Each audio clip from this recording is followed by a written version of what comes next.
ਐਵੇਂ ਗੈਰਾਂ ਅੱਗੇ ਸਾਰੇ ਨਾ ਝੁਕਾ ਬੰਦਿਆ। ਦਿਲਾਂ ਦੇ ਪੋਰੇ ਜ ਰੱਬ ਨੇ ਜੋੜੇ। अस्सलामु अलैकुम वरहमतुल्लाहि वबरकातुहू।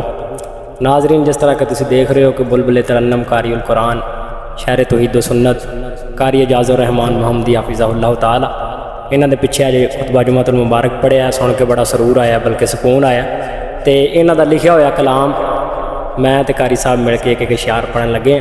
बड़ी मुहब्बत के नाल समात फरमाया जे तौहीद दे मुतल्लक बड़े प्यारे शेर ने जिहड़े मैं पिछले दिनों के अंदर अजवेरी रहमतुल्लाह दे दरबार ते भी पढ़े सन।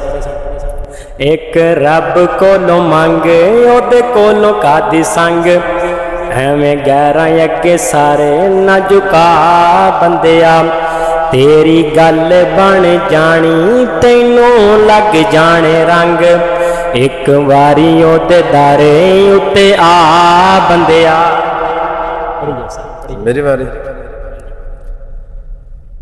ਉਂਗਲਾਂ ਦੇ ਪੋਰੇ ਜ ਰੱਬ ਨੇ ਜੋੜੇ। ਪ੍ਰਿੰਟ ਅਲੱਗ ਨੇ, ਡਿਜ਼ਾਈਨ ਅਲੱਗ ਨੇ, ਤੇ ਪਾਣੀ ਦੇ ਕਤਰੇ ਤੂੰ ਸਭ ਨੂੰ ਬਣਾਇਆ। ਨਕਸ਼ੇ ਅਲੱਗ ਨੇ ਤੇ ਨੈਣ ਅਲੱਗ ਨੇ।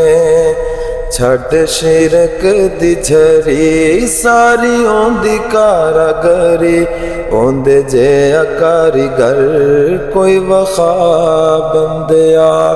ਇੱਕ ਰੱਬ ਕੋਲੋਂ ਮੰਗੇ ਆਉਂਦੇ ਕੋਲੋਂ ਕਾਦੀ ਸੰਗ, ਐਵੇਂ ਗੈਰਾਂ ਅੱਗੇ ਸਰ ਨਾ ਝੁਕਾ ਬੰਦਿਆ। खुशियाँ अलग ने ते गमियाँ अलग ने, हो खूबियाँ अलग ने ते कमियाँ अलग ने। हो खुशियाँ अलग ने ते गमियाँ अलग ने, हो खूबियाँ अलग ने ते कमियाँ अलग ने। दुख भी अलग ने ते सुख भी अलग ने, हासे अलग ने ते वैण अलग ने। ओ जिन्नू चावे दुख देवे, जिन्नू चावे सुख देवे। व तो इज़्ज़ो मन तशा व तो ज़िल्लो मन तशा, जिन्नू चावे दुख देवे, जिन्नू चावे सुख देवे। ओहो दिंदा ही बीमारां नू शिफा बंदिया। एक रब कोलों मंगे ओदे कोलों कादी संग।